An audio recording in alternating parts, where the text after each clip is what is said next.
જે અમારા આદરણીય શ્રી ગુરુજનો તથા વાલીશ્રીઓ અને તારાની જેમ તમતમતા મારા વહાલા વિદ્યાર્થી મિત્રો, મારા વહાલા ભાઈઓ અને મારી વહાલી બહેનો, આજે હું દીકરી વિશે કંઈ કહું તો આપ સૌ શાંતિથી સાંભળો એવી મારી નમ્ર વિનંતી. દીકરી એટલે વહાલનો દરિયો કહેવાય છે. દીકરી એટલે પિતાનો સંસાર. દીકરી એટલે માતાનો આધાર.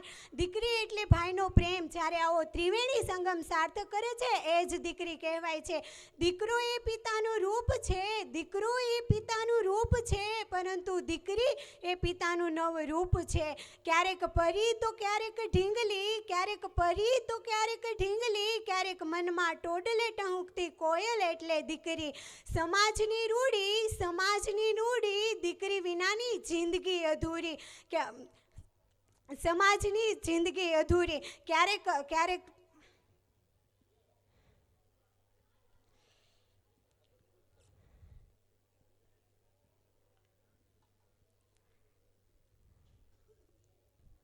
સંબંધોના સરવાળા સાચવતા આવડે અને બંને કુળનો ઉદ્ધાર કરતી એક દીકરી. કહેવામાં આવે છે કે પિતાનો અઢળક પ્યાર અને માતાનું નિર્મળ વહાલ આ જ્યારે ભેગું થાય અને આકાશમાં જે હેલી ચડીને વાદળી બંધાય અને આનંદ વરસે એનું નામ છે દીકરી. પપ્પાની લાડલી, પપ્પાની લાડલી, માની છે જાન, દિલના દાન પણ કહે છે કે બધા માટે કુરબાન. ભાઈની મુસ્કાન, ભાઈની મુસ્કાન, પરિવારની શાન, આ છે દીકરીની સાચી ઓળખાણ. ક્યારેક દીકરીને પૂછજો કે ઘર છોડવું કેટલું મુશ્કેલ છે. ક્યારેક દીકરીને પૂછજો કે ઘર છોડવું કેટલું મુશ્કેલ છે.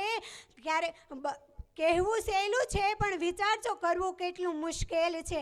કાલ સવારે પારકાના પોતાના કરવા ઉડી જશે. એટલે જગતના બધા જ માતા પિતાને મારી બે હાથ જોડીને વિનંતી છે કે દીકરીને ખૂબ જ પ્રેમ કરજો, દીકરીને ખૂબ જ પ્રેમ કરજો.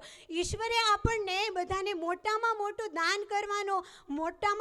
દાન કરવાનો એક ઉપાય આપ્યો છે, તે છે કન્યાદાન. માટે દીકરીને ખૂબ જ પ્રેમ કરજો, દીકરીને ખૂબ જ પ્રેમ કરજો. દીકરી વહાલનો દરિયો કહેવાય છે. દીકરી ઈશ્વરે આપેલું વરદાન છે, આશીર્વાદ છે, કલ્પ વૃક્ષ છે. દીકરી વહાલનો દરિયો છે, તેમાંથી કદી વહાલ ખૂટતું નથી, તેમાંથી કદી વહાલ ખૂટતું નથી. દીકરો એ વંશ છે તો દીકરી અંશ છે. દીકરો શાન છે તો દીકરી આન છે. દીકરો વરદાન છે તો દીકરી શાન છે. દીકરો અર્થ છે તો દીકરી શબ્દ છે. દીકરી વિનાની જિંદગી અધૂરી છે. દૂરથી પાપાની વેદના જાણે, દૂરથી પાપાની વેદના જાણે, ગમ હટાવી મુસ્કાન લાવે એ દીકરી કહેવાય છે. આજે પણ લોકો દીકરાને ભણાવી ગણાવી અને હોશિયાર બનાવે છે, કારણ કે તેઓને લાગે છે કે દીકરો બુઢા પાયાની લાકડી બનશે, પણ આવું કંઈ જ હોતું નથી. સમાજમાં દીકરીઓ હોય છે, દીકરીઓ હોય છે. દીકરી વહાલનો દરિયો કહેવાય છે. અસ્તુ. જય હિન્દ, જય ભારત.